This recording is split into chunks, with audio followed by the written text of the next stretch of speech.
Let's see. It's let's see. There we go. Okay, I think we got it now. Alrighty, we're here, guys. Welcome aboard to the Arc Lounge, and it's interesting interesting week, and we're just a Tuesday already. Okay, hello everybody.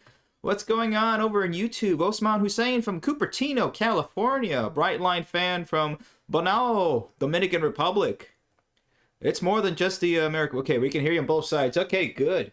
Good. It's more than just the United States here. Everybody wants this country to succeed. That's what we got to do. Hey, Ark. Hello, Brightline Rail fans. We have Brightline fan and we have Brightline Rail fan. We got competition over here. Hello, Adam Bucerans. Hello to everybody, the people over in the Discord audience. Hello, everybody. Welcome aboard. This has been quite the week. So I was gonna get a little bit excited this afternoon because all of a sudden I heard that Trump was going to announce a nearly $500 billion infrastructure deal. But unfortunately, the infrastructure deal has to do with AI infrastructure, to the point that I was arguing with the so-called AI infrastructure that that's not infrastructure. And the AI says, yeah, I'm right. Of course I'm right. But anyway, okay, guys. But anyway, all right. It's hey, it's what it is. Hey, I will say this. At least Trump has a good old Teddy back there. It's good to see that. That does say a lot, But who our leaders look up to in terms of the leaders they look to in the past and try to emulate. That does mean a lot. That does mean a lot. And I'm glad he has somebody like Teddy Roosevelt. I mean, I'm much more of I would say probably my two presidents, if I were to choose two presidents.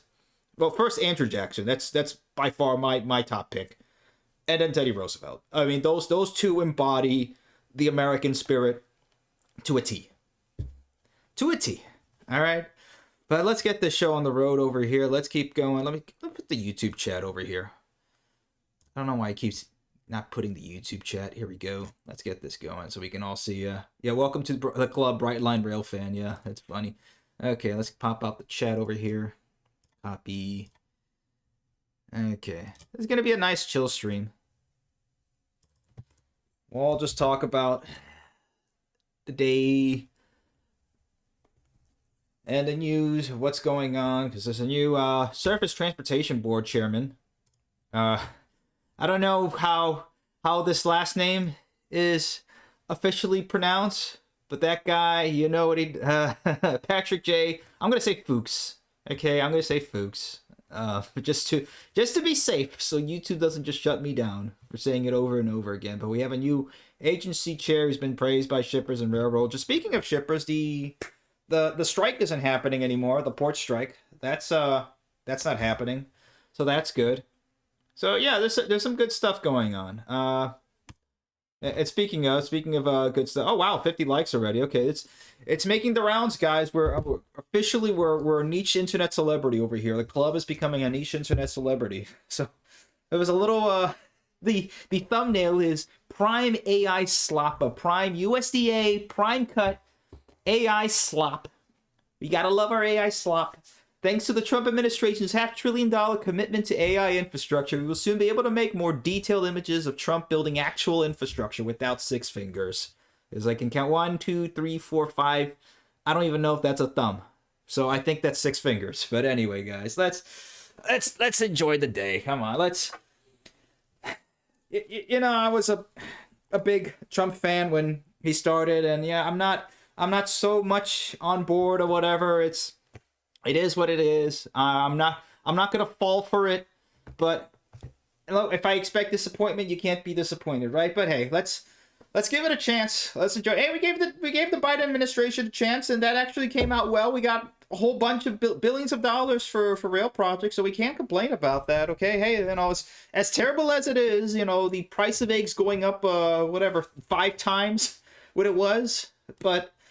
And other stuff, among other stuff. I mean, there's, freaking World War III going on out there. But hey, at least we got some money for trains. Let's see where that goes. Again, we know it's not about the money. It's about the actual effort being put into building infrastructure, and that's really what it's about.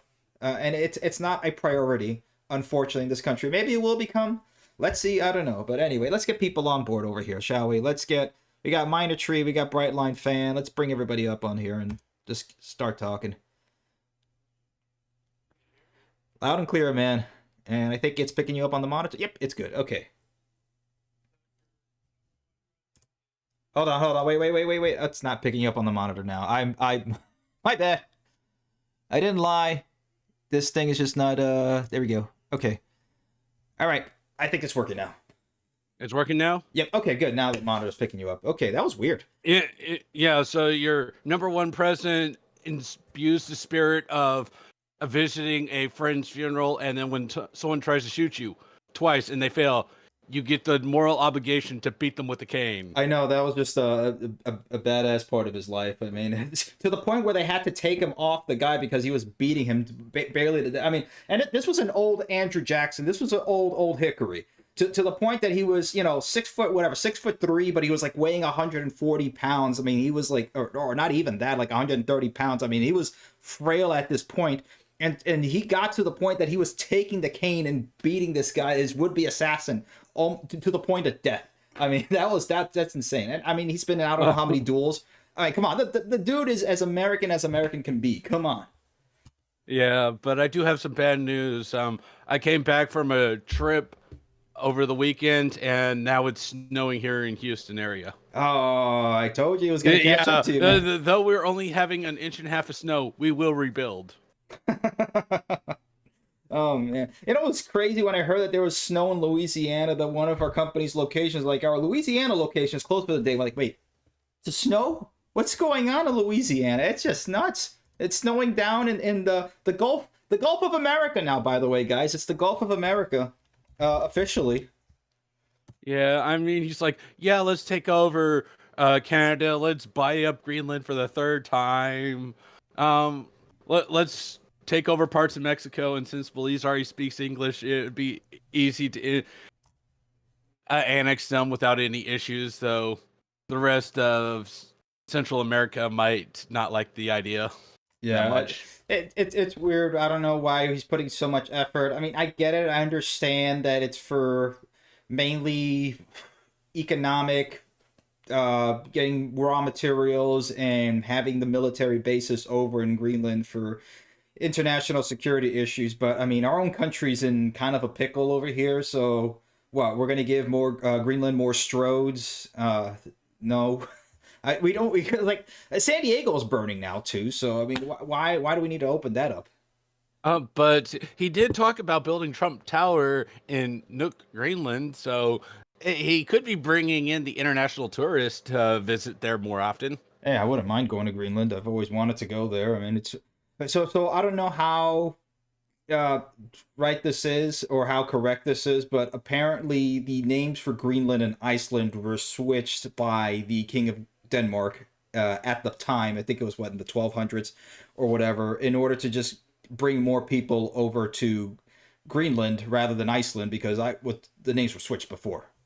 But I don't know how true that is or how inaccurate, but anyway.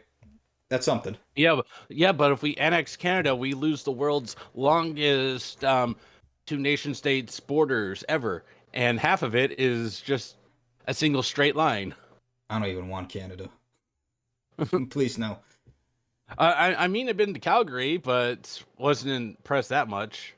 Yeah, I look, and it's a nice place and everything, but I don't want it as another state. We have enough problems here as it is. We're just adding more problems as on top of the ones that we already have to deal with. Yeah, but it would address the Keystone XL pipeline issue and make it much easier to build, but by now it's already far too late to build and be economically viable. Yeah, that is true. So that ship came and sailed. But on the trip, I talked to multiple people about the idea of doing high-speed rail, and they were more receptive to it because it's like Houston to New Orleans is actually right smack in the middle of being viable for high-speed trains, and a lot of them thought it was actually a good idea. Yeah, I've noticed So that as more you talk to people about it, I mean, more people are just. I would say it's a bipartisan issue within the United States, and it's less to do with left or right. It's really more on an age divide. But most people are going to be positive, react positively toward high speed rail. There's just uh, it's just it's obvious that we should be having this in this country. yeah, and every single time we talk about it, everyone's either positive or at least neutral to the idea. I Yeah, haven't ran into anybody who's hostile to the idea yet, yeah. All right, let's. because you just write down the numbers and it's like, here are the facts. If you like to disprove it, prove me wrong. Yeah, it just on a quantitative scale, it just makes sense to have high speed rail. There's no reason as to why we shouldn't. All the cons, not even cons, but all the arguments against it and saying that we don't have the density or anything like that, those are all just completely false and they're easily debunked. It's just so silly. Yeah, it's like, yeah, we don't have the density, basically west of the Rocky Mountains, but it picks up pretty fast on the other side. So you're talking about very few crossings east to west in the across the continent, Oh, yeah, but especially Southern California. most. Yeah, I mean, it's like, all right, you build Sacramento down to San Diego, and it's like, all right, that's all of it. It's like, yeah, but you can go from Sacramento over to the Reno area, and then we're already building between Las Vegas and LA. It's like, it's not too difficult to go down I-10 over to Phoenix, and then now all of a sudden you've connected California, Nevada, and Arizona together. Yeah, it's just super easy. I mean, you just look at it and it's obvious. I mean, the whole Southwest there, Las Vegas, Phoenix, the Southern California area, Central California, the Pacific Northwest. I mean, even out west, there's just so many regions that you can build that in and it will do perfectly well. Yeah, it's like, congratulations, you have multiple separate sections that are running their systems independent of each other. Yes, it'd be difficult to connect them other than the Northeast region with the Great Lakes and down into the Gulf Coast area, but it's like, okay, so you can connect via El Paso, Denver, and maybe one up in Montana, but that the Montana one would basically be the most economically unviable of the three options. The other ones, you can basically connect them all together with ease. Oh yeah. And you don't even have to go 200 miles an hour for those and save some money there. Yeah. It just makes sense. All right, Yeah. let's bring on Brightline Fan. Let's bring on Dump Trucker. And anybody in the audience who wants to join on in, just raise your hand and in you come in. Yo, what's up? Hey there, how's it going? Yeah, it's pretty good in my end. Yep, loud and clear. Okay, yeah, I can hear you guys loud and clear. So let's. You're here. I got you on my Bluetooth in my car, so. Okay. Oh, you're driving right now. Yes, I. Okay. Well, he's driving in the American snow? Rail Club. Are you, are you driving in the snow? I'm not in the South, sadly. Here in Iowa, the snow came and then it went bye-bye. Yeah, it came and now it's gone. Like it was never. That's crazy. Oh, we already got our snow here, Midwest. Here. Yeah, we get snow here You once lucky every duck. 8 years. You lucky ducks! I'm on a snow removal crew, and y'all lucky ducks get the snow. Well, I'm here like only got to do it once.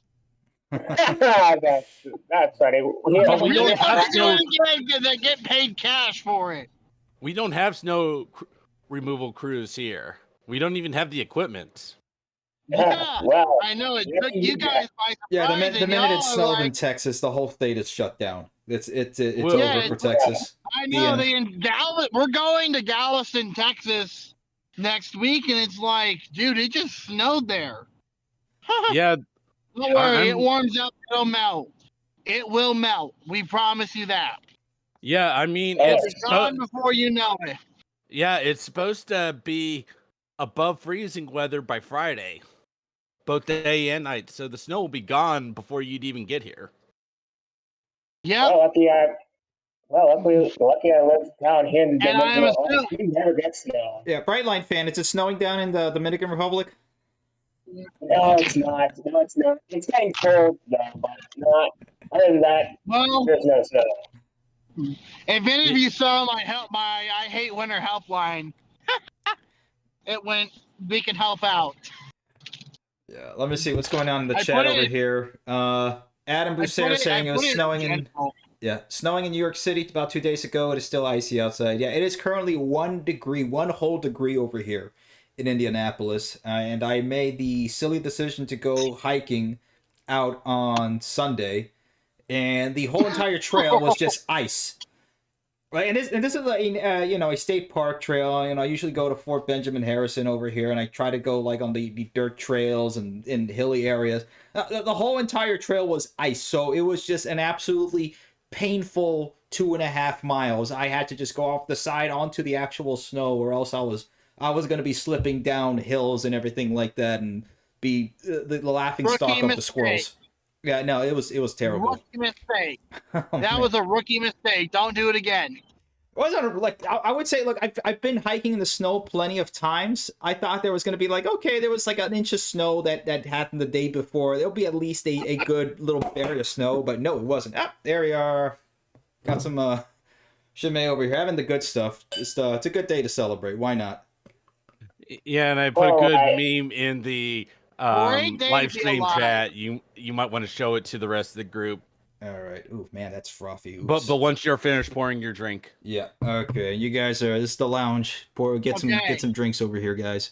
So you were talking about Greenland earlier, and you could do a little research. America has a history of wanting Greenland. We have wanted Greenland for a long time. Yeah, we tried buying them out back in 1917, and Denmark Probably was well like, "No, before that." we'll sell you the Danish West Indies and for 25 million in gold coins, and we demand that you say that Greenland remains ours." It's like, you could have taken a little bit more money and not have to pay the better part of $500 million per year just to subsidize them. You know what? Today, You know what happened? there's going to be a poll, and it's going to be for the people in Greenland if they want to join America or not. So there's a poll that's going to come out. Yeah, I've seen a poll from, I think it was the University of Copenhagen from a few weeks ago, and they're basically like 2/3 of the population want to be independent instead of staying with Denmark, while like a separate poll said like 56% of the people that took the poll said they would rather join the United States than be with Denmark. So it's like, yeah, they don't want to be with Denmark for some weird reason, but Because let's not listen to them.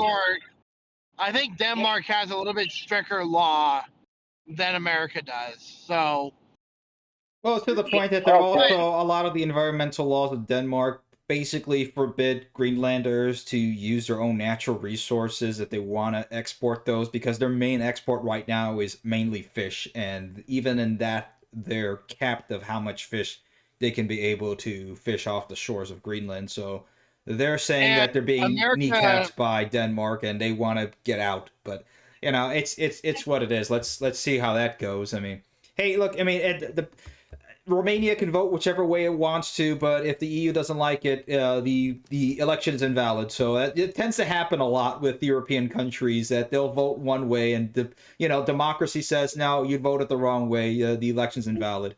Vote again. So we never know. well, that happens. Yeah, but you have to remember. If that happens, America can be like, well, these people want to join, so we're going to take Denmark. Well, you also have to remember that Greenland beats Canada in the Whiskey War over the last 30 years. Look, if I had to make a choice, I would rather have Greenland over Canada. Canada is a kind of a mess. That's a big giant mess right now. So Greenland is going to have not just an oil advantage and a mineral advantage, but a tactical advantage when it comes to war. Because we will be able to stop any missile before it even hits the homeland, hits America, if any country does that. But can we Yeah, build but you high-speed also rail have in to- Greenland?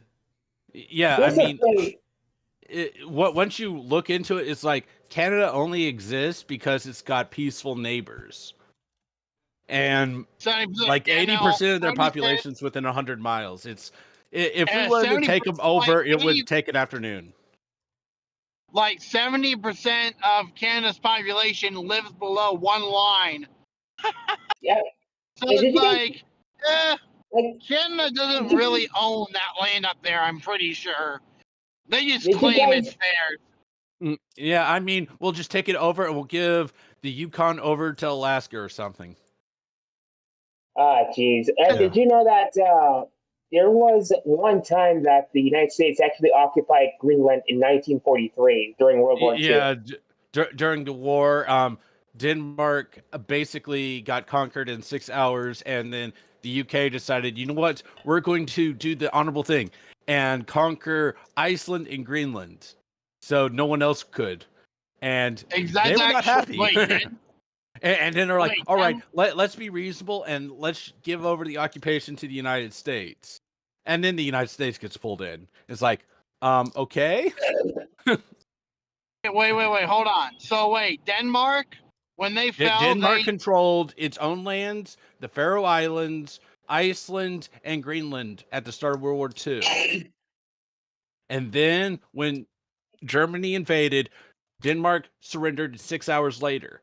So the UK went out and seized all the other outlying islands to prevent Germany from taking over. Mm. And then they gave the occupation over to the United States in 1940, which they kept the occupation going till the end of the war. Though that was a the smart occupation move of because- Iceland was probably barely worth a footnote in history. Yeah, it was just more of like, here, hold this until we're out of the war. That's basically more or less what it was. It was just more of an informal Yeah, here. and the hold it. U.S. probably was like, "Hey, we'll manage Greenland for you. Hey, we'll manage Greenland for you if you take care of Iceland." Yeah, and the only British soldier who actually died during the invasion of Iceland actually jumped overboard on the way to Iceland. So once you take that death out, nobody died on either side during the Iceland invasion, and Greenland was even easier to conquer. Yeah, the worst invasion for America was to America itself was when they invaded themselves in Alaska. That was kind of a disaster. Oh, the Aleutian Islands campaign? Yeah, exactly. That was worse than Greenland. The what island campaign? So The Aleutian Islands Aleutian off Islands. the tip of Alaska. So in one sentence, the Americans got confused. It was foggy. They thought they were the Japanese, another contingent of American forces, and they started shooting at themselves without And knowing what's that they wor- weren't and what's the worse is there Japanese. were other Canadian forces in the area that joined in the battle. Yeah, it was an absolute no. disaster. Yeah. There were over 300 dead and even more wounded for an island that had already been abandoned by the Japanese like a week or two earlier. Yeah, the Japanese, they were basically down to like, yeah, we're going to leave. And then the Americans come in there. It's foggy. Nobody can see what's going on. Nobody's communicating right. The comms units aren't working. And they just start shooting at each other. Without even, saying, that guy's screaming in English pretty well. Keep shooting. And he's like, what English is he speaking? He's speaking from Boston. Shoot him. He Oh, sounds man. like he sounds like a friend, but I don't think he's a friend. The Japanese are using black magic. Far away. What a disaster. I mean, hey, that was back in a time where at least America just, shoot first, ask questions later. Now it's ask questions, EIS studies, and build never. Wait, you have to do you forgot one step. You forgot to do the study to make sure that the study you're about to do is appropriate for the study you're about to conduct. Yeah. It's no. really And you forgot another. Don't forget this step. Don't forget the other step. Do nothing. Exactly. All right, someone in It's the. Oh, work we're gonna banana. study and So here's something funny. Speaking of infrastructure, somebody Mario Yoshi 4723 on YouTube's asking, have you guys heard of Ameristar Rail, the company that wants to privatize Northeast Corridor operations. They have big ambitions, but I don't know where they're going to get the money from. Yeah, I've heard of that before, and I think they made like a joke bid, like $1 for a request for proposal on the Northeast Corridor to take over operations. It's never gonna happen. Basically, in short term, it's never gonna happen. Amtrak runs and owns the Northeast Corridor. Oh yeah, of course There's it's not. no way in our lifetime is Amtrak just gonna let that go. Well, the problem is that's one of Amtrak's only profitable lines, so that would have to be such a massive offer that it would be unaffordable for most new companies, and even established companies would balk at even the price that Amtrak would demand. Yeah, that's going to take a massive federal push to on top of the fact that. On top of the fact that you'd have to update the entire system, basically from Richmond, Virginia, all the way through Boston, and probably all the way up to Maine, just to make it viable. Because a lot of those systems and bridges are probably at least a decade past replacement, if not more. So the whole It's land grants. Amtrak has to get land grants. And that's kind of hard to get these days. Yeah, let's bring on Adam Everywhere. Hard, but not and impossible. Renell Reed. Yeah, hard but not impossible. Because you would have to almost demolish. You'd have to reroute the whole line. You can't just demolish a bridge and rebuild it. It's going to take a long time. I believe they're more proposing of just running the services themselves and then doing infrastructure upgrades to the already existing infrastructure there. But yeah, to what end that's actually going to do? I mean, look, we proposed splitting up Amtrak into different pieces and privatizing it, the Japanese method. But how realistic is that at this moment? Pretty nil at this rate. There's nothing that's really concrete. Yeah, that has to be a federal government plan to push that over, and I don't see anybody really getting that done. Yeah, if you break Amtrak up into the different areas, the Northeast Corridor would be the only profitable section that would actually work. All the others would be such lost leaders that whoever took over it would never be able to be economically viable. You need to build. Amtrak needs to expand its Midwest service even more if it's going to have another profitable line. Yeah, I think it will at some point. I mean, they've already gotten funding for several grants, I believe. Actually, it was one of the last grants that the Biden administration gave was for proposed upgrades in particularly around Illinois and some other Midwestern upgrades. Well, yeah. Let's talk about New York City right now. Go ahead. New York City is they're not happy about the new tolls that New York City has. They say that the tolls is going to support public transit, but I don't see a dime spent investing in public transit in New York. Oh, yeah, that's the issue. It's literally going to their pockets. There's no public transit. There's nothing going to public transit. You mean like in California where they have a state gas tax which is supposed to go to pay for roads and bridges, and only 25 cents of every dollar in that tax goes to pay for the roads and bridges, and the rest goes to whatever pet project whichever politician asked the governor at the time for? Yeah. It keeps happening time after time after time. Well, I mean, like, the taxes are about, a lot of these taxes are about to go bye-bye. A lot of the taxes are going to go bye-bye. I mean, basically, this new toll is basically incentivizing New Yorkers to use public transit. But do you know how the state of public transit in New York City is right now? We're talking to the point that you're about to get mugged in one of those subways. Speaking of, I have something we can go ahead and I'll put a link over here. But Freedom Tunes came out with an animation the last week let me put this up because this is kind of Oh funny. yeah, that Yeah. one was hilarious. I love Freedom Tunes. They're Public hilarious. transportation, Here the we are. future Yeah. of America. Yeah, but this one one that was many more hilarious Americans than are normal. slow to Oh, accept. While other developed nations I have will watch advanced it later. railways, Americans choose I'm to still stay driving. isolated in their automobiles, increasing what's up, pollution Adam? and refusing to be culturally enriched by other passengers. Dude. Why? For many, this is out of fear. Adam? Right-wing panic has Bro. spread across social media, as disinformation don't- merchants I have don't think convinced Adam people that has public mic transit is open. non-preferable, even unsafe. But today, Anyways. we're on a journey to prove it's perfectly safe, environmentally friendly, can and I hear you? culturally enriching by visiting can't- every we can train hear you, station Adam. in the country. Our first stop was a nearby station in the New York subway system. First, we had our intern disguise himself as a poor person who Let's doesn't play have this a part car, and then which we'll- was easy we'll because we stop don't it. pay him. Well, I've been here at the subway station for about 15 minutes, and I've yet to witness a murder.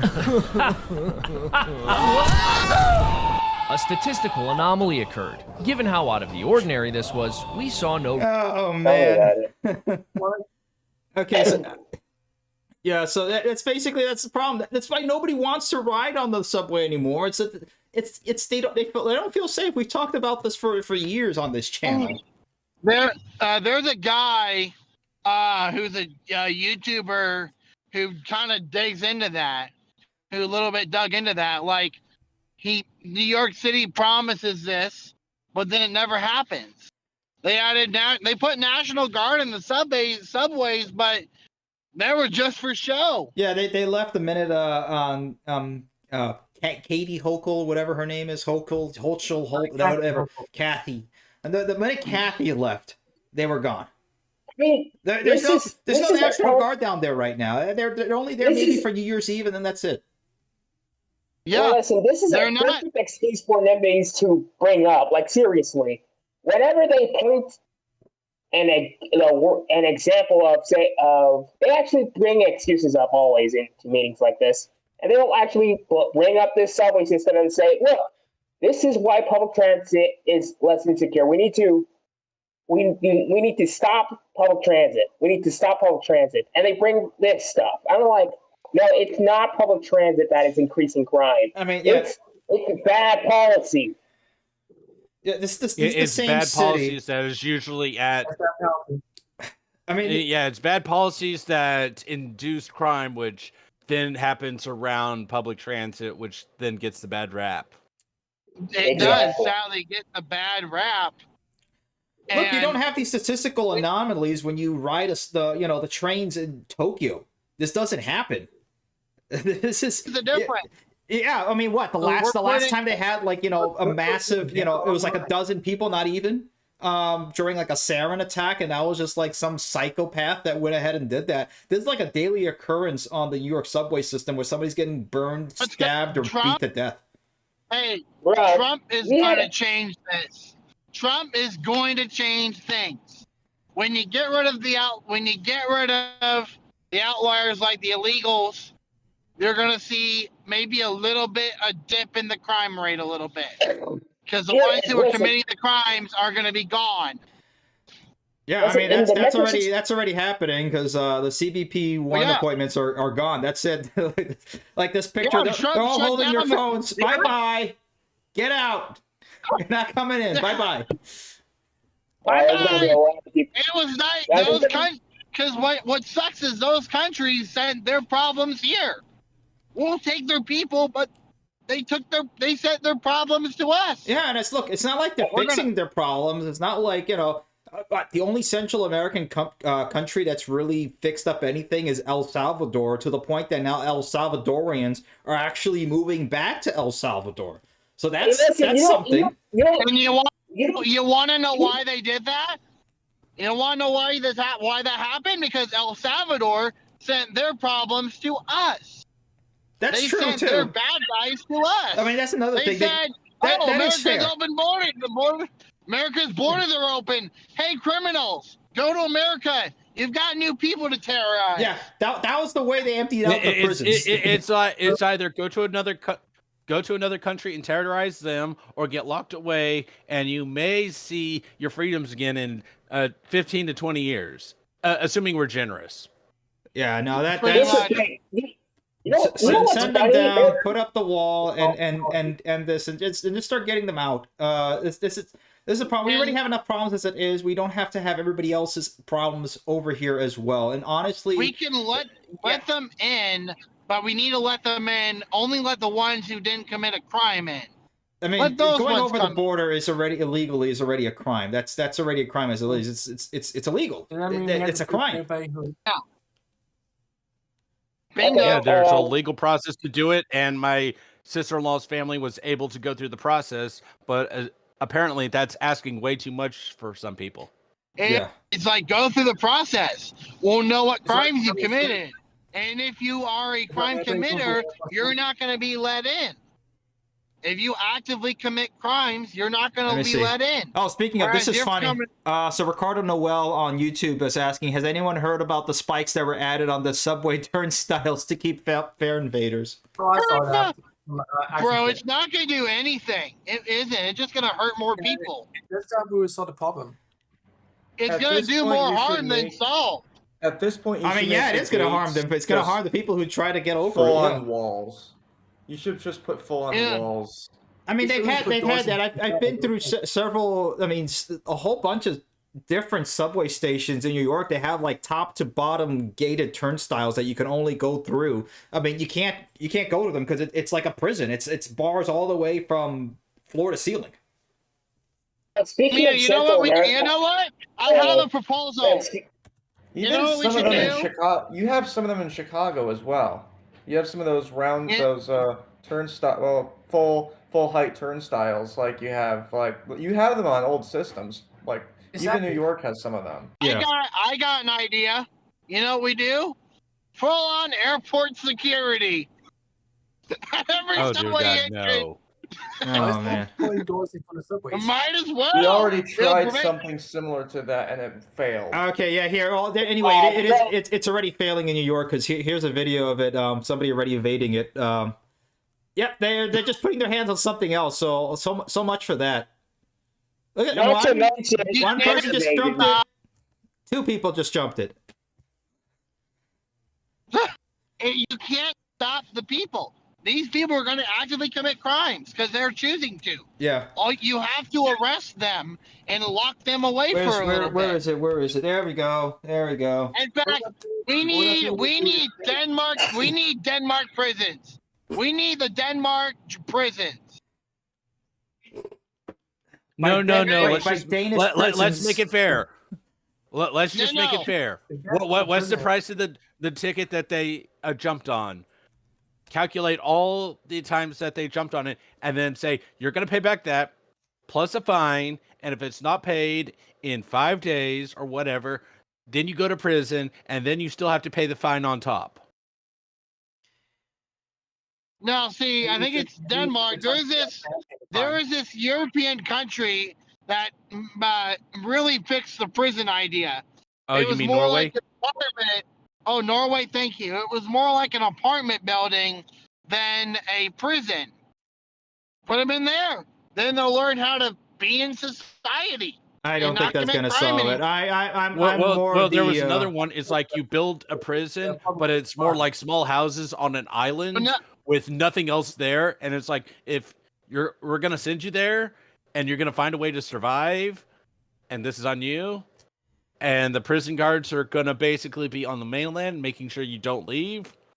And we're going to I got it. We're going to do it Napoleon style.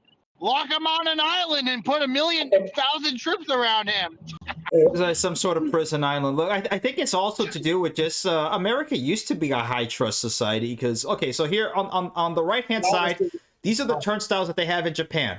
They only close if you don't swipe your card. Apart from that, I mean, there's really not much to them. I mean, if you wanted to go over them, it's stupid easy to go over them, sure, but nobody does. America used to be a high trust society with, you have pockets of low trust here and there, sure, but in the several decades has, occurred, and since like the 1960s, that's completely flipped, where we're a low trust society now with maybe pockets and communities of high trust, but it's the opposite in Japan. I mean, Japan has, some low trust areas. I mean, like Roppongi, yeah, you have like whatever the the Kenyans that are there that they basically scam you to coming into a bar, and some 4 out of 10 Japanese chick gets you to put like $1,000 on your bar tab, and you're basically stuck because some like 5', 11 Yakuza guy with blonde hair is going to beat you up if you don't pay your tab. But that's like one little part over there, but it's like you don't have that all over the place. This is a problem in America where it's just everybody is kind of out for themselves. So the thing about Japan is that I think their culture is based on perfection, because their trains are ran pretty much perfectly. Like perfect. Don't make a mistake. That's how I see it. And it's not far from the truth. Yeah. San Francisco has beat New York City to install fare gates, and the BART system is younger than the MTA. I don't see why this New York City subway can be clean too. New York has just become so rid of crime and tourist traps. It's really bad. I mean, it's been bad before. I mean, in the 70s and early 80s, it was pretty terrible. At one point, you know what? At one point, people probably considered it a city of gold. And now it's a city of rat. Yep, that was the quote to what changed Penn Station. I forget who said that quote, but yeah. Yeah, I kind of steal from that a little bit. I kind of stole from there a little bit. Once a great city of gold, but it's not just the station. That city was probably once considered gold to people who live there. And now it's filth. It's a landfill. Yeah, it's sad. I don't know. Maybe, Trump said that he was going to make New York City great again. I mean, look, he's made a whole lot of these promises before the last time. I'm not going to fall for it again. I don't want to, I fell for it award or anything like that. What? I just think it's funny. Let whatever happen at this point. I'm just kind of not along for the ride. I mean, I'm doing what I can to keep myself and my family safe and through it and whatever, and trying to, work, keep going, and make this club at least try to do something with, pushing at least the idea of high-speed rail and passenger rail systems. But I mean, it's what we can do, guys. Hey, at least you aren't like that one lady at the Kamala rally that was like, make the world like Detroit. We're gonna make the world like Detroit. Oh man, I mean, it's like, no. Lady, are you listening to what you're saying? I'm just saying that's a lot better than that. Oh man, it's like, have you seen Detroit? No. Have you seen Detroit? It's like, how can you not be so aware, like self-aware of what you're saying? Let's make the world like Detroit. Yeah, it has been. I mean, Cleveland is a complete dump and not worth looking at. But at least it's not Detroit. Hey, that's like the entire state of Ohio, buddy. That's the entire state of Ohio besides the countryside. The entire state of Ohio. But at least it's not Detroit. Yeah. It's close to Detroit. If it's on the Rust Belt, it's probably not doing too well besides Indianapolis. I think Indianapolis is the only good Rust Belt city. I'd say Cincinnati. I mean, Indianapolis has its issues too. I mean, look, you said Indianapolis, and I've lived there. I mean, you'll start to figure out, oh yeah, that's a gunshot. That's a transformer that went out. That's another gunshot.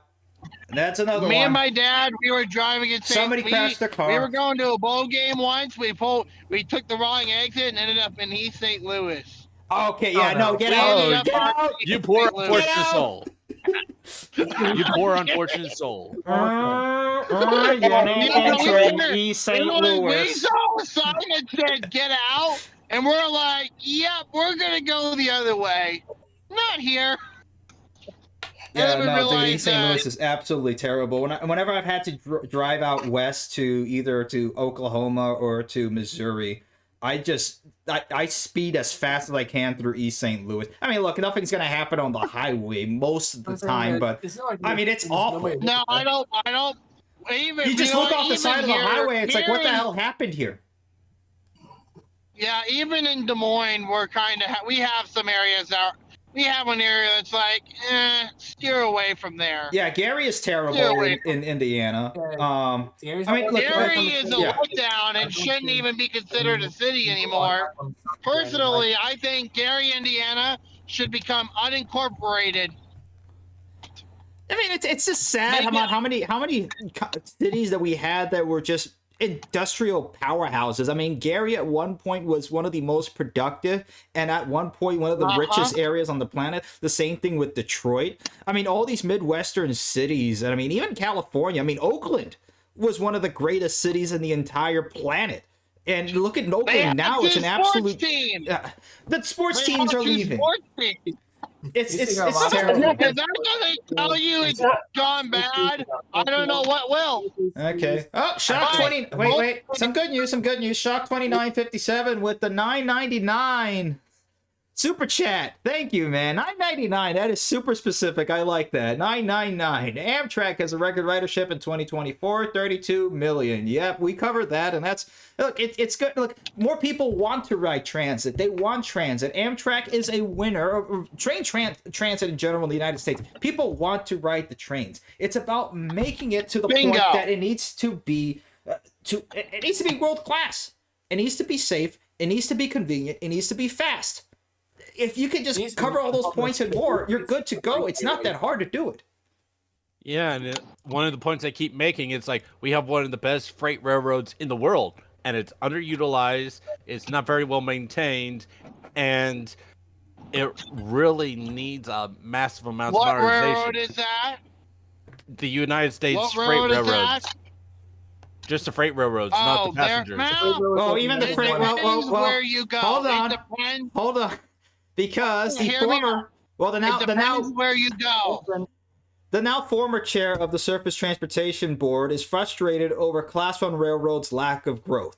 Okay, because the Class 1 railroads are basically, I'll say it today since we won't talk about the event too much of yesterday. I'm sorry to Notre Dame fans, but the Class 1 railroads are basically the Notre Dame of transportation. These are powerhouses. These can be like the best way to transport stuff, but they deliberately just shoot themselves in the foot half the time. Look at this to the point. Look, why are we hemorrhaging market share to truck, he asked. Why can't we have sustained long-term growth at Class 1 levels? Okay, and that's the thing. Shippers have left rail because of inconsistent, unreliable schedule. High rates are not commensurate with the level of service. To the point that a survey found... the idea...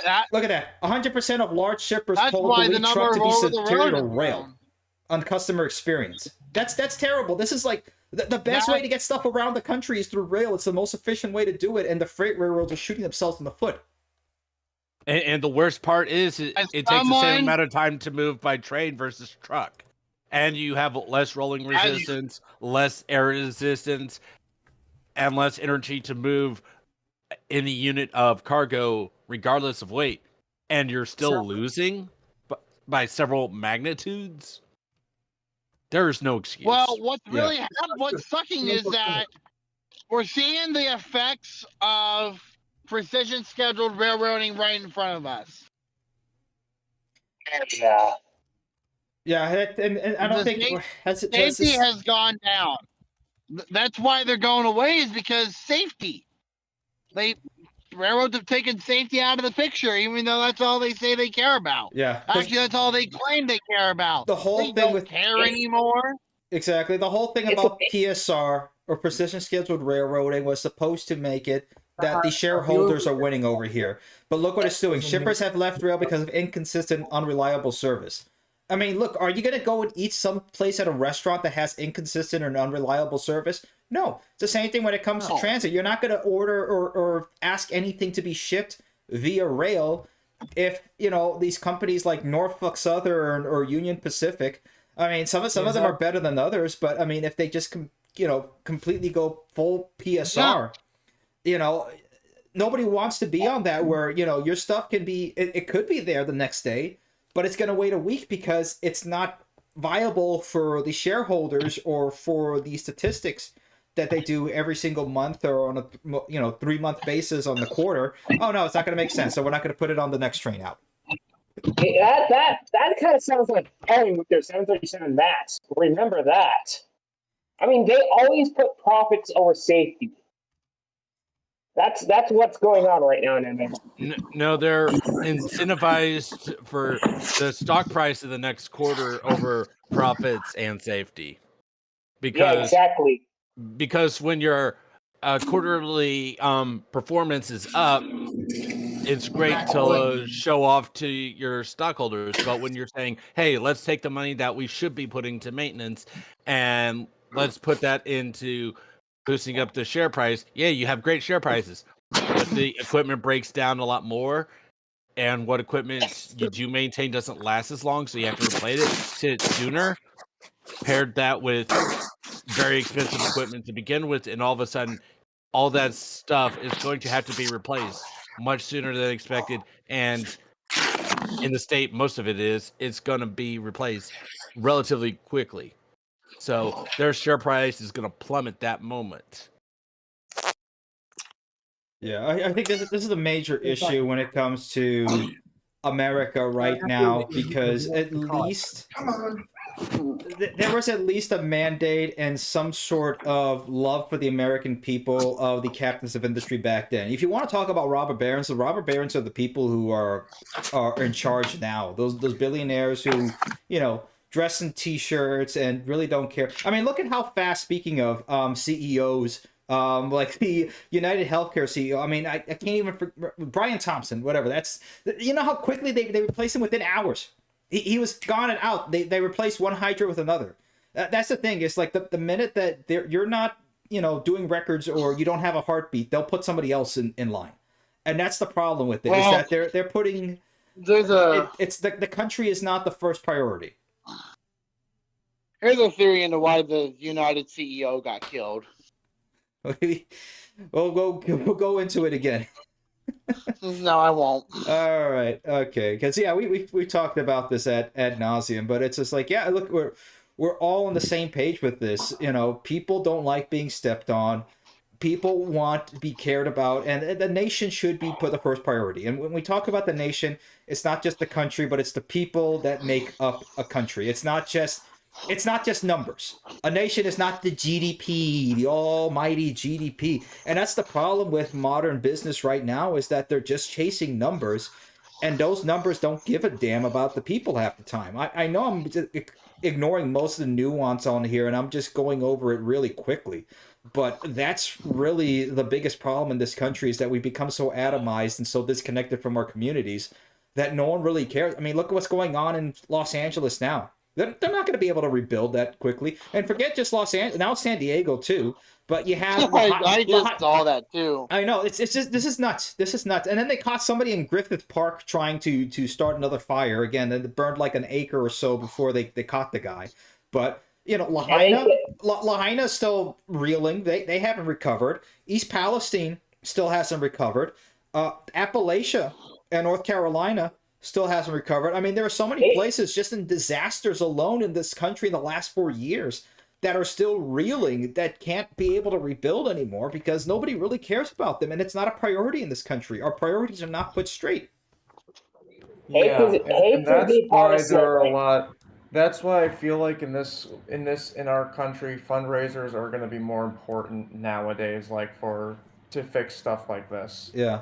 Hey, at least at least there was a couple good executive orders from Trump yesterday, but one of them is a freeze on all foreign aid for 90 days, except for Israel, Egypt, and Jordan. And Egypt and Jordan are getting foreign aid basically so they don't attack Israel. So I don't know what our priorities are at, but yeah, this is a real thing. By the way. Well, you know what? It's better than having war there.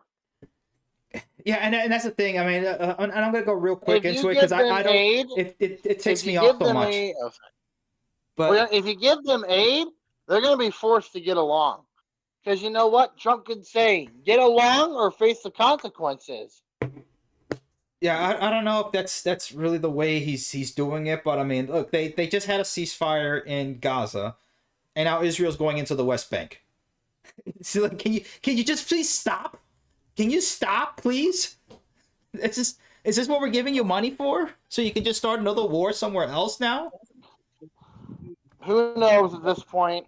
We all scratch. Everyone scratches their head at something, and sometimes you just say Israel when it just or not. It just says any country is like, okay, when will you stop? Yeah, look, when I don't will you care for any country. Look, and no country deserves our foreign aid until we can at least get ourselves to look. And we're not going to solve every issue.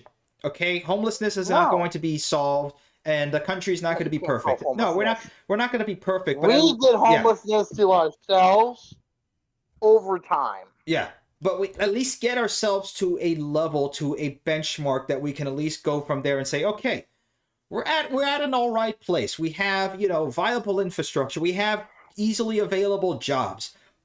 Our young people aren't out in the streets or figuring out jobs. Yeah. Easily available jobs can solve homelessness. Oh yeah.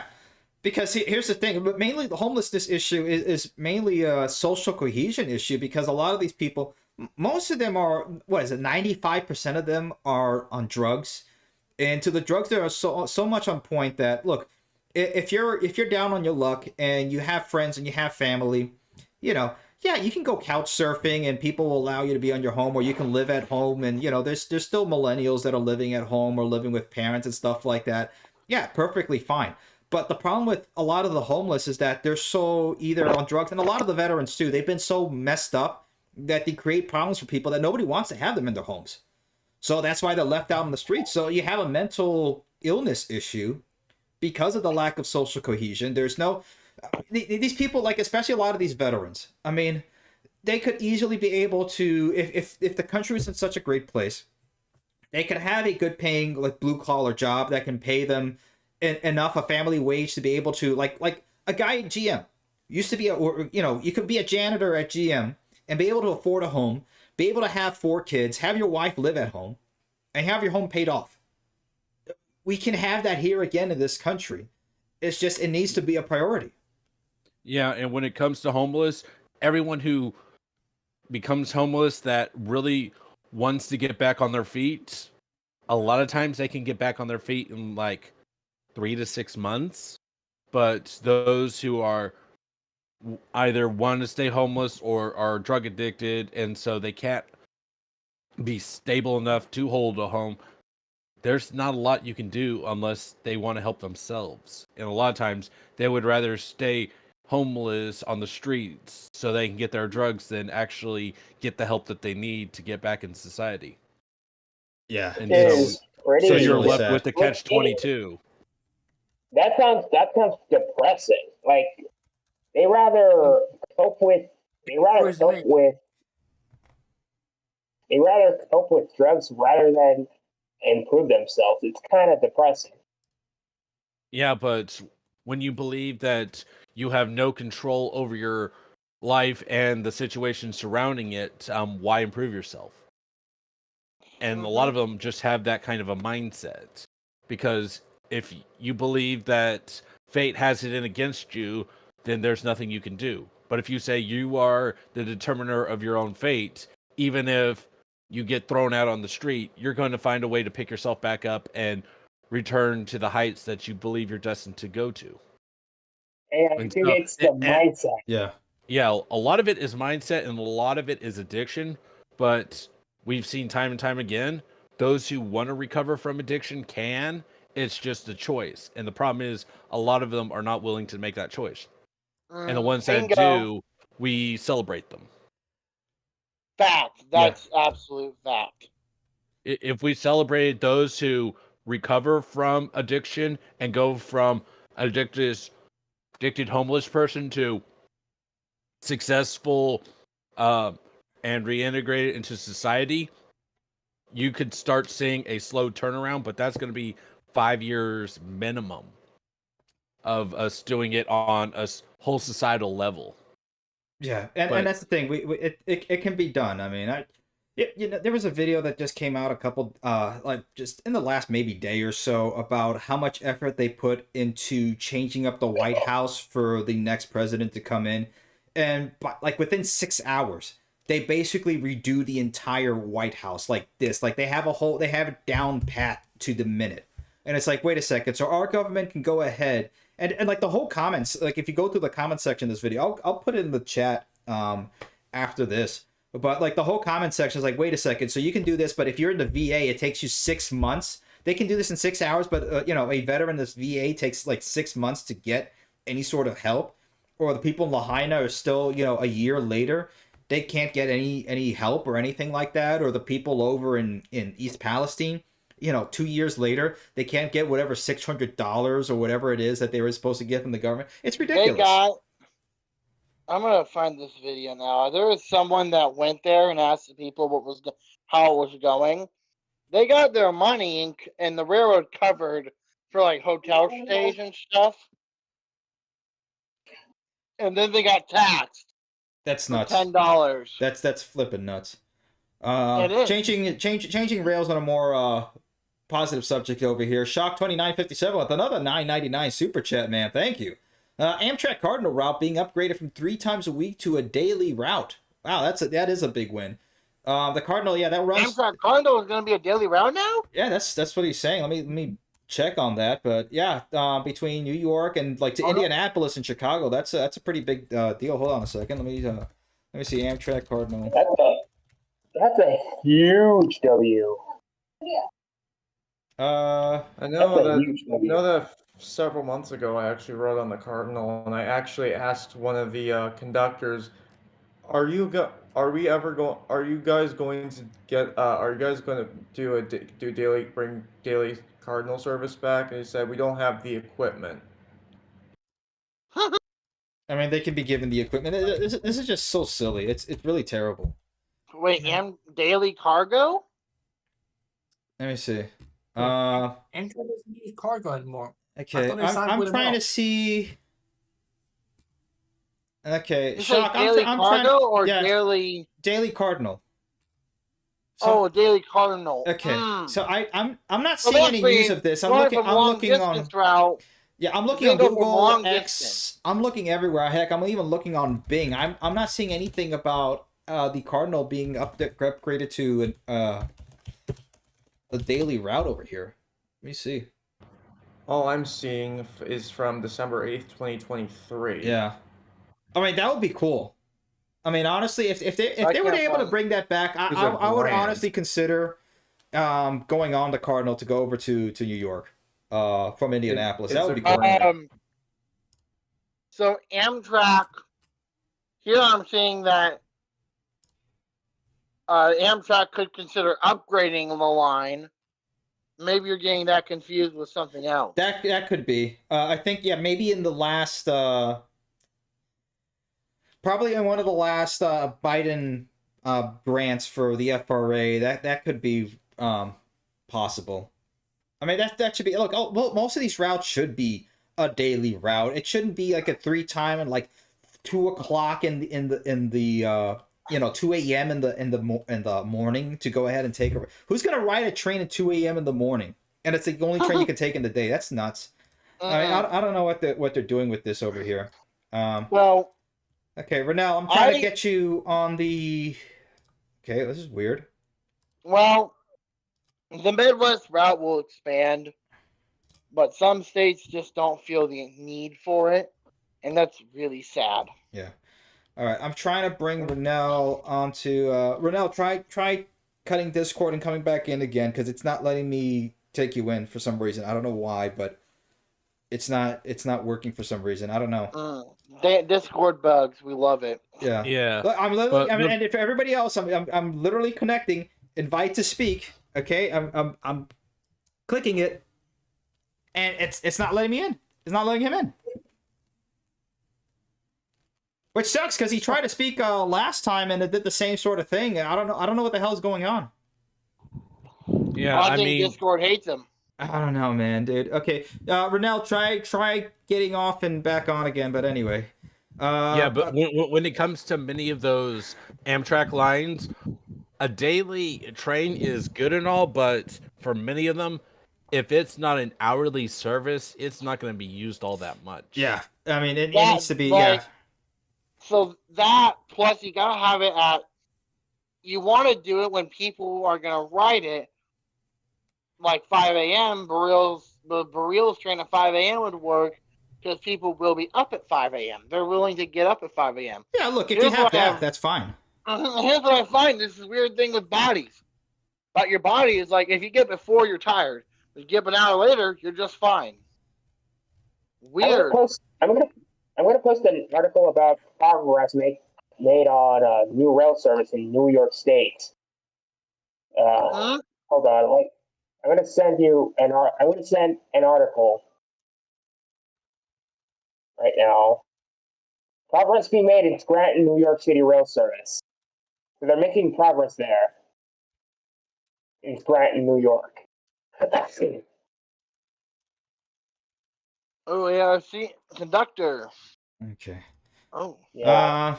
Here's something on the chat over here. Owen Concord saying, I still remember the heroin epidemic back in my high school days from the early 2010s.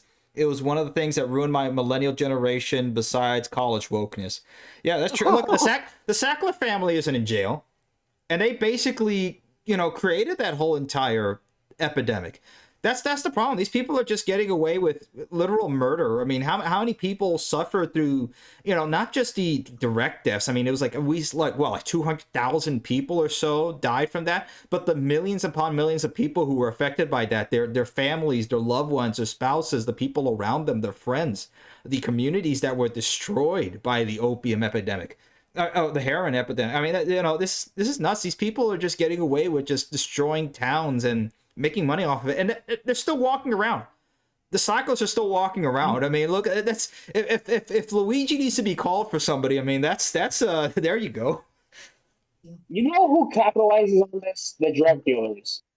That's literally a drug. That's a drug dealer. I mean, what makes the Sackler family different from like a cartel? I mean, honestly, what makes them different from like a Colombian cartel from the 1980s? There's no difference.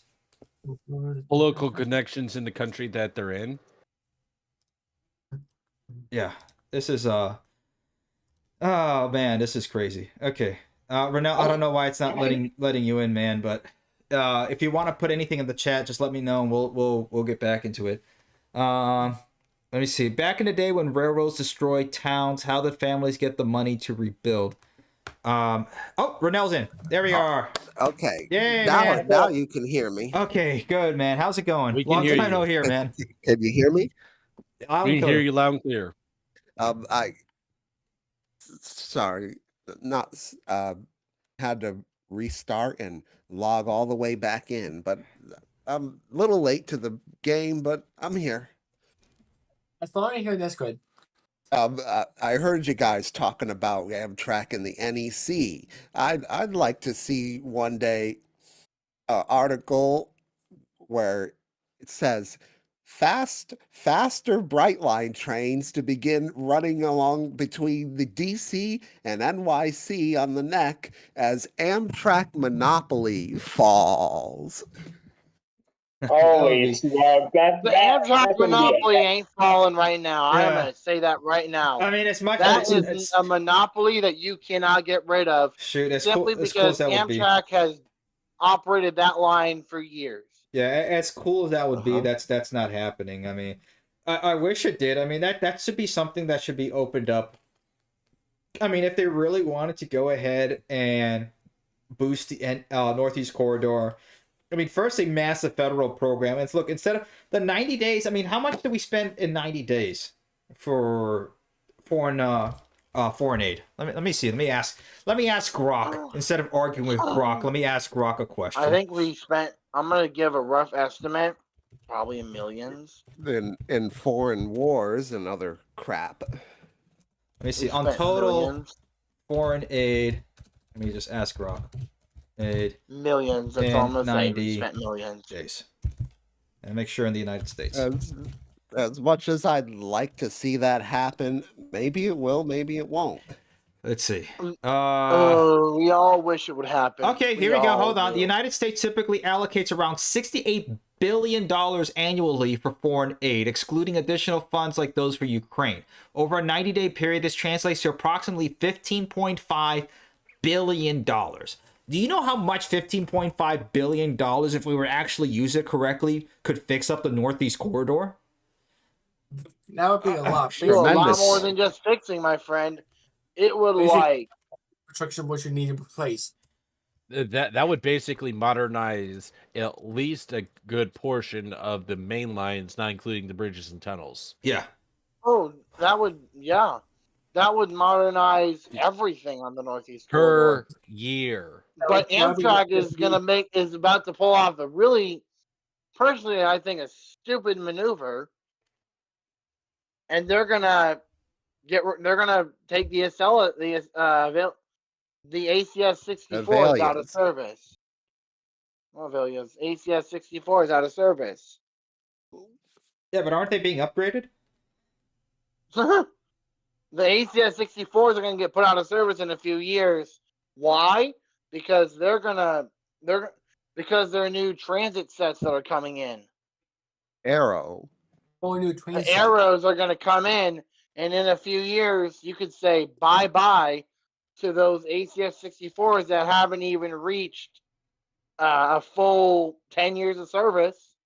Amtrak already wants to get rid of them. Yeah. I think they started in 2014. Duh. Okay. It's gonna be over 10 years old. Yeah, Yeah, here's- Amtrak wants to get rid of them already. Here's a little bit more information. The breakdown on U.S. foreign aid based on the most recent available data. Ukraine, 61 billion. Israel, 3.3 billion. Ethiopia, 1.95 billion. Sorry, Jordan, did you say 1.6. Ethiopia? Yeah, Ethiopia is Yep. apparently number 3. Jordan, 1.65 billion. Egypt, 1.5 billion. Afghanistan. Why are we still giving foreign aid to Afghanistan? 1.5 Because we're America. Here's Hey. a one unknown. Here's probably an unknown fact. Hey, we This- have to. We have This to fund- country can't even lose correctly. We're out of there. You stop giving the money. $1.4 billion. Give me $1.4 billion. I can use that a hell of a lot you better have than to fu- Afghanistan. We have to fund their gender studies program. Can you imagine how much money can be used to actually get California high-speed rail going? Yeah, dude, this is look in 1 year, $68 billion We could. annually. That's it. There's California high-speed rail done. That's it. If you actually were to actually figure it out and say, okay, how much waste is being spent on there and actually allocate correctly for the program, $68 billion can completely build California high-speed rail from San Diego all the way up to San Francisco, Sacramento. Hell, you want to go all the way up to Eureka? Do that. To Humboldt County. I mean, this is just nuts. And if you got rid of all the corruption, the graft, and all the other problems with the system, you could have probably done it for half that amount. Yeah. That's the one thing about America that you cannot forget, sadly. We fund half the world. Or pretty much 99.99% of the world. Look, the dollar is still the king. It always will be. I mean, the only reason people have Bitcoin is to have more US dollars. Let's be honest. Okay, nobody's buying stuff in Bitcoin. People are looking at Bitcoin. Bitcoin passed 100,000. 100,000 what? Oh, US dollars. Not 100,000 Gleepelglops or 100,000 Deutschmarks or 100,000 yuan. No, $100,000. That was the magic mark. Okay, people are having Bitcoin as a hedge for the US dollar to take those Bitcoin and make it into US dollars. So the US dollar is still going to be king. Okay, regardless of that. Yeah. The problem is that, I mean, look, and $68 billion, really in terms of what the US spends every single year, this is not even one of the biggest parts of any of the budgets, either the non-discretionary or discretionary budget. Okay, I mean, most of it is mainly put into Social Security and Medicare, which our generation is not going to see. Forget that. We are not seeing Social Security or any of that sort of stuff. Okay, don't bank on it. Pun intended. Yeah, and the worst part about that $68 billion per year is that's only government foreign aid. That doesn't include charities, other companies, or even individual contributions. Yeah. We could have had Texas Central up and running by now. We're breaking down the Well, 1 billion. Texas Central was a lost cause. I'm going to Well, say it's a it's- lost cause. I mean, it was a good idea with good intentions. It was killed. Honestly, it was killed. That project should have happened. It should have been. it should be running now. I mean, that's Probably almost did happen, but Well, it's still in limbo right now, but hopefully it can pair up with the Dallas Fort Worth high speed rail to double its efforts, but it's still a big ask.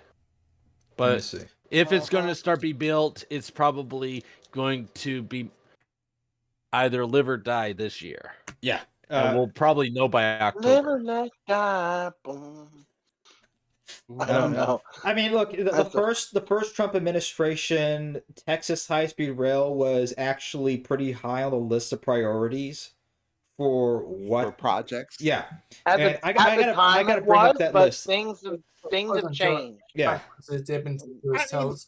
Look, let's see. I mean, and Trump still. Let me see if I on Trump high-speed rail. It's still something that he said on one of his spaces. He said, "quote They go unbelievably fast, unbelievably comfortable with no problems, and we don't have anything like that in this country, not even close. It doesn't make sense that we don't do. Doesn't make sense. It doesn't make sense, folks. Why don't we have it?" I love. Hey, you didn't start off with the Trump quotes right, so you're gonna have to do it again.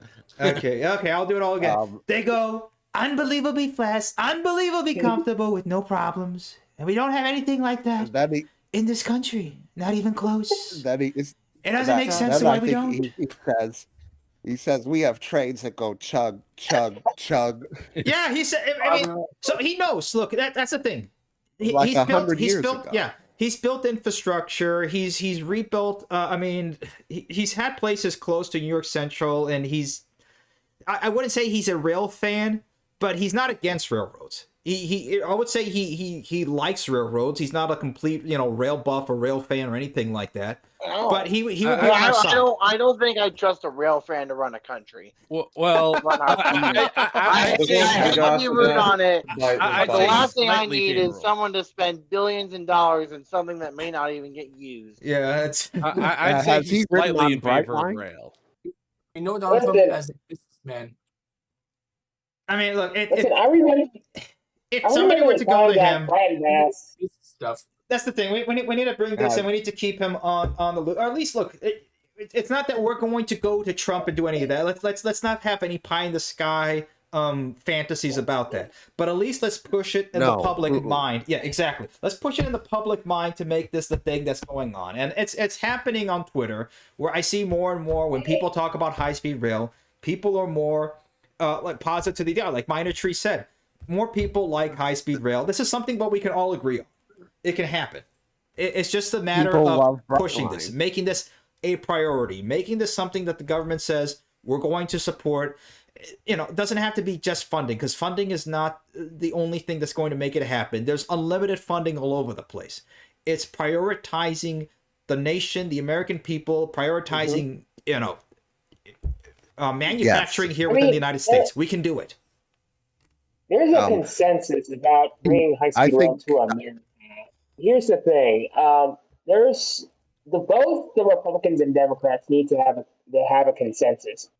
They have think that high-speed rail is good for America, but the problem is that there are people who want to bring it. They're disagreeing over how to bring it. For example, there's the Democrats saying that we need more funding, but that funding isn't going places where they supposed to. Yeah, let's not be like this with the Fell for It Again award. Let's not be like that. But yeah, look, it's we could do the Brightline model. Yeah, and I think what Renell is saying, the Brightline model is something that can be brought across the United States. And Bastion on here on the YouTube is saying that the railroad situation will only change when Class 1s are either forced to reintroduce passenger service or more likely are circumnavigated by corporate finance to do so. That's the thing. You have to make it easy, an easy market of entry that if, let's say, somebody with enough capital or access to capital says, you know what, I want to build a high-speed rail line between point A and B. Like, let's say, let's actually look over here. Let me see. From, let's say, Chicago to Minneapolis via Milwaukee, Madison, La Crosse, Rochester, Minneapolis. If somebody wanted to build somebody like BNSF. Yeah. And they can say, you know what? Yeah, we're going to do that and get it done. It's not that hard. It should well, be. you know Should what? be. Yeah, exactly. Here's the thing. I mean, If you maybe want high-speed rail, the money is there. You can do it, but the freight railroad has to participate. That's assuming you want to ride on their rails to Yeah. begin with. We're not going to do 220 miles an hour on freight railroads. You don't want to do that. Ideally, you'd want to have freight railroads on their own segregated line, a regional rail and slower passenger trains on their segregated line, and then high-speed rail on their own segregated line. So, And if you have to what join them you- up, it's better to join the regional rail and the freight trains than anything What on I- high-speed rail. What you could No, probably because do first to the solve that fastest problem Right. is really simple. It's you start regional rail and then you go from there. You start with your regional line and then you upgrade to high speed rail. Pennsylvania Railroad, it was a regional line. It wasn't really high speed. And then Amtrak comes along and says, "All right, you guys did well. Let's bump this into high speed." Where is it now? Mhm. Low speed and high speed. There's difference. What, low speed? I said high speed. Yeah, but you can start somewhere. Yeah. And look, it's a good idea. And I think Brightline is going to do well with Brightline West. Hopefully, if California doesn't burn completely down to the ground, which at this rate, it's looking quite likely. I mean, look, the Palisades fire is still not completely contained. In LA, it's been nearly 3 weeks, and San Diego is starting to burn. But I mean, look, at this rate, I mean, even Brightline is still having issues in Miami because people keep thinking that they can be able to beat a train to the crossing, and that doesn't happen. Well, they beat the train on the front part of their car, but not the back car, and they forget the part where the tie goes to the train every single time. Not only that, but in Mexico, I remember reading an article about a Mexican person actually beating the train down in Mexico. They were trying to beat Ferromex, and that didn't end well for them. Sorry, what? Yeah, that happened in Mexico as well, but this time in Ferromex. Mexico's a wild place, man. Mexico is just full of cartels. We all know it. Hey, at least they don't have a Gulf anymore. The Gulf. Well, where is this? something to say. Okay, so this was a funny post on X where people were saying, "Oh, snowdrifts meet the Gulf of Mexico and Cameron," and the whole entire replies are like, "Excuse me, you mean the Gulf of America?" Like the whole entire thing is like, "You mean Gulf of America?" Gulf of America. Oh man.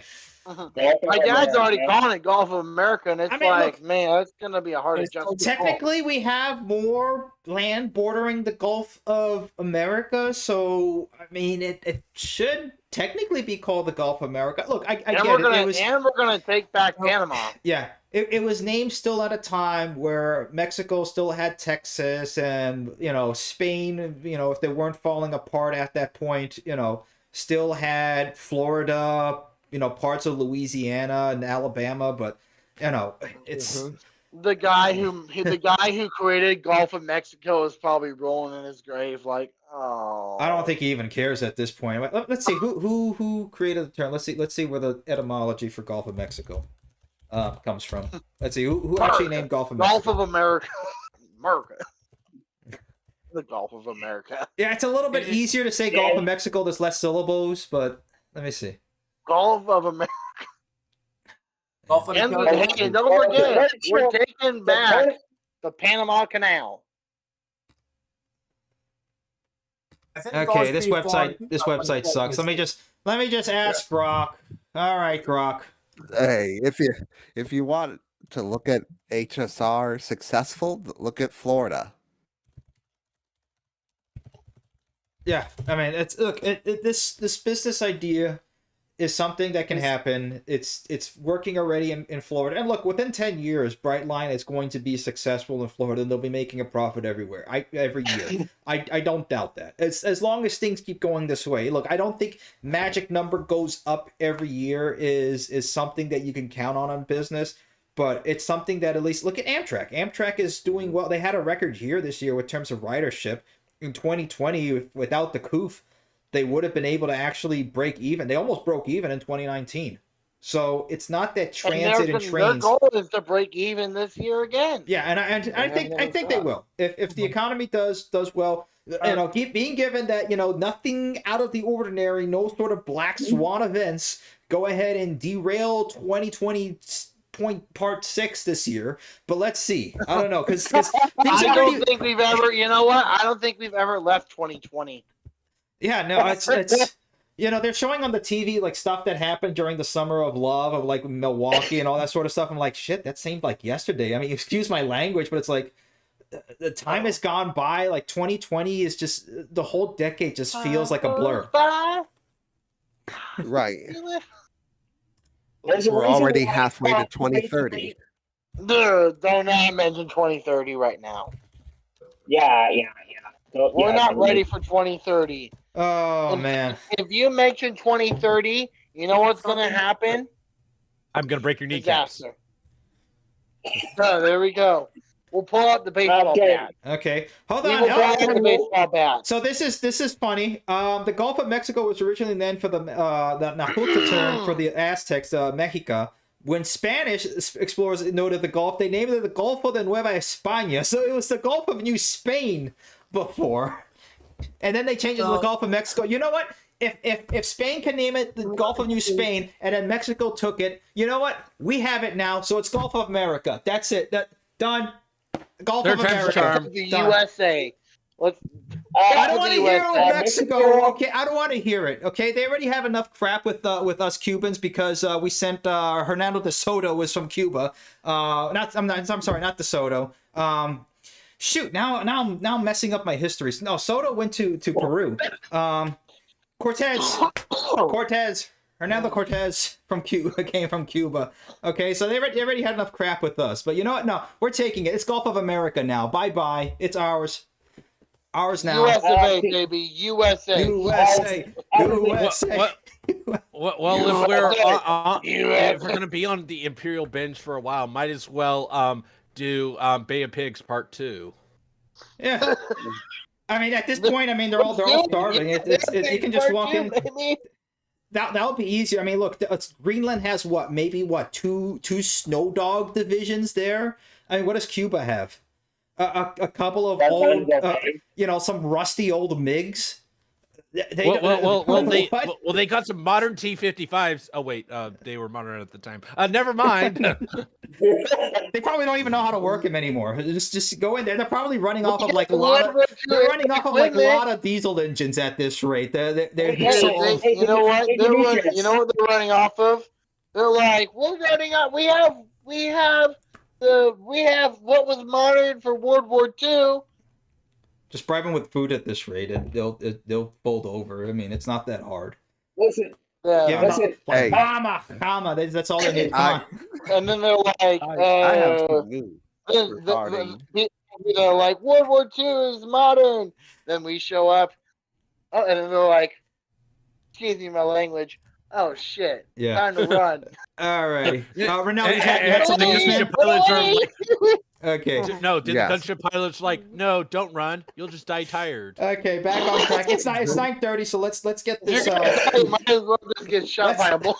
Let's get this train to the station at 9:35. We'll start ending it soon. Okay, Ronaldo, what's the news, man? Brightline to start bringing back commuter passes due to like $33 million grant from the FRA. Oh yeah, I heard that. Yeah, that was one of the last Biden grants. Yeah, it was to bring back the commuter passes and start pushing it. I think they were also going to expand from like 5 coach to 7 coach trains.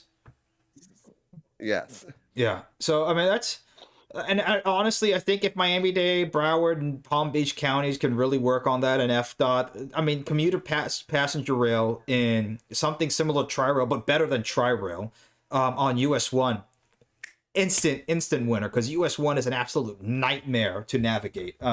It's not hard to navigate. It's navigating it there with South Floridian drivers is an absolute nightmare.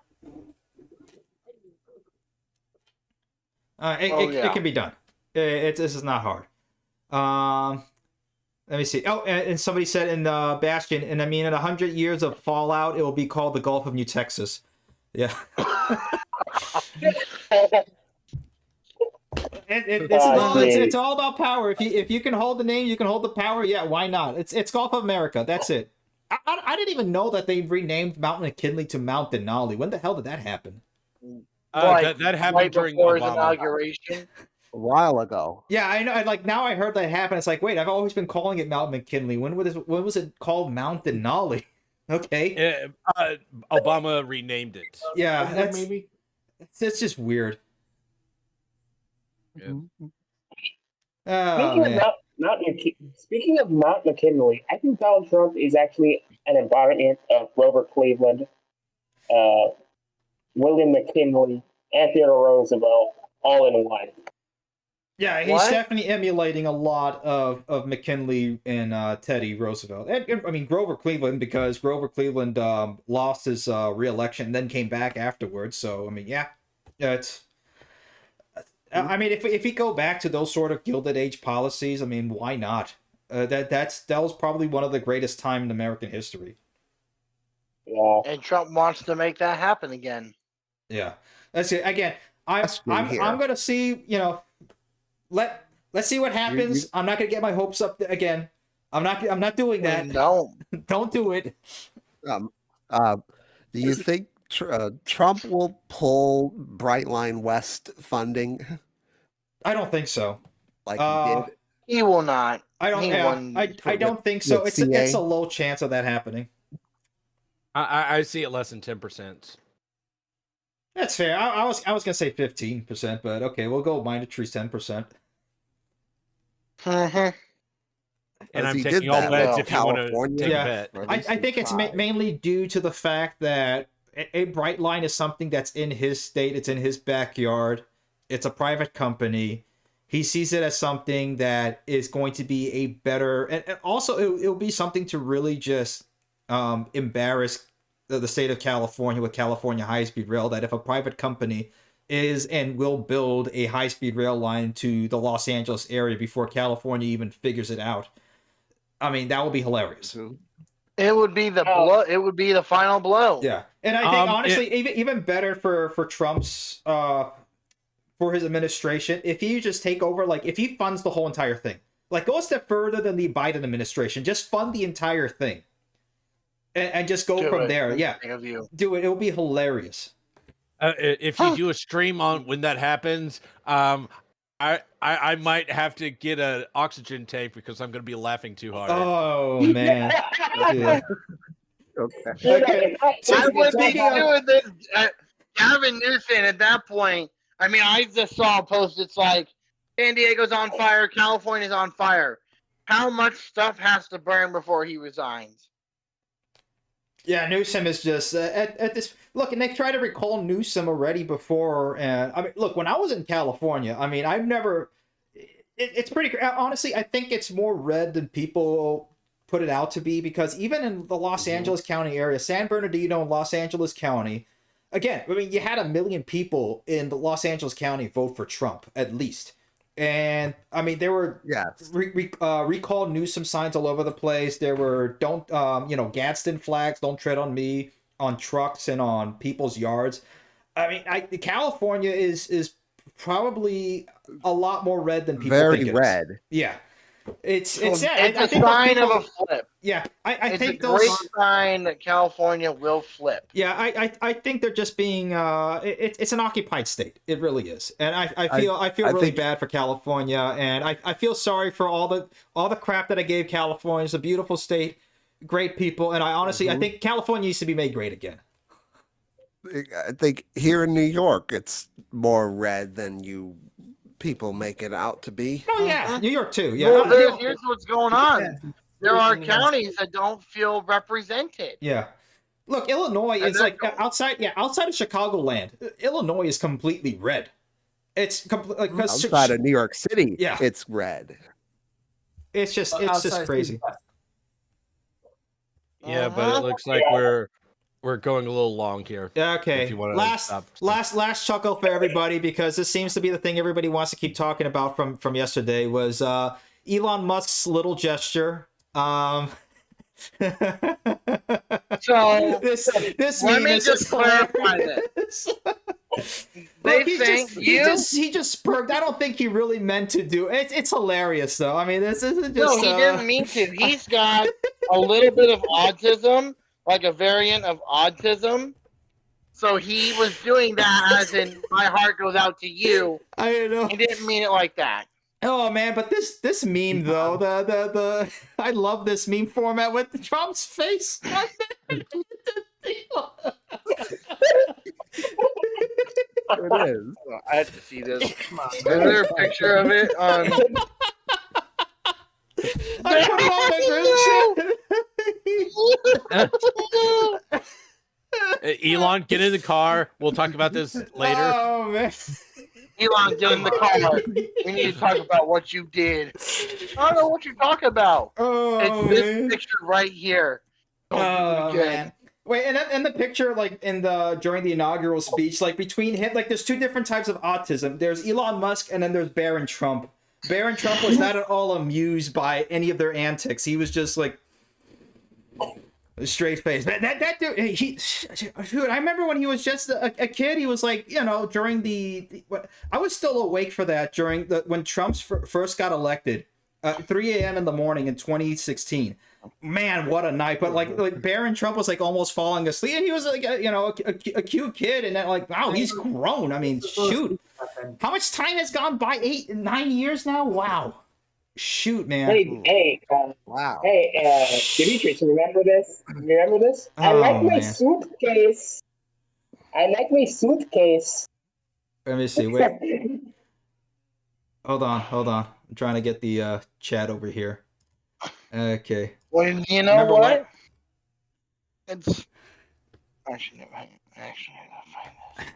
Okay. Well, we'll put in the general chat for later, but yeah, guys, it's been a wild ride. Let's see what happens here. Yes, it has. But we're doing here. Hey, this post is making numbers. 67 likes on Twitter, on X. Has Trump We're ever making numbers, Does guys. Trump know about Brightline, or has he written on it? I'm pretty sure he's aware of it. I mean, it's in his backyard. I mean, Mar-a-Lago to West Palm Beach is not that far. Right. Live, laugh, love, guys. All right. Let's see what happens. So the next 4 years, let's just take it day by day. I'm not gonna make any promises or anything like that, but let's take it day by day by God's will. Let's see what happens. Okay, guys. So thank you all for writing. This was fun. I like it. Everybody on YouTube, thank you for joining in. Bastion is just making a whole bunch of posts over there, but yeah, this is good, guys. Thank you all. Yeah. And no hailing Caesar or anything. Yeah, no funny remarks in public, guys. No funny little no funny symbols. Not in public. Alrighty, guys. Take care. Thank you all for writing. We will see you all next time on the American Rail channel. Take care and Godspeed. Happy New Year, by the way. Happy New Year. Absolutely. Happy New Year. Happy New Year. Happy new administration. See you all next time. Laugh, love. Take care.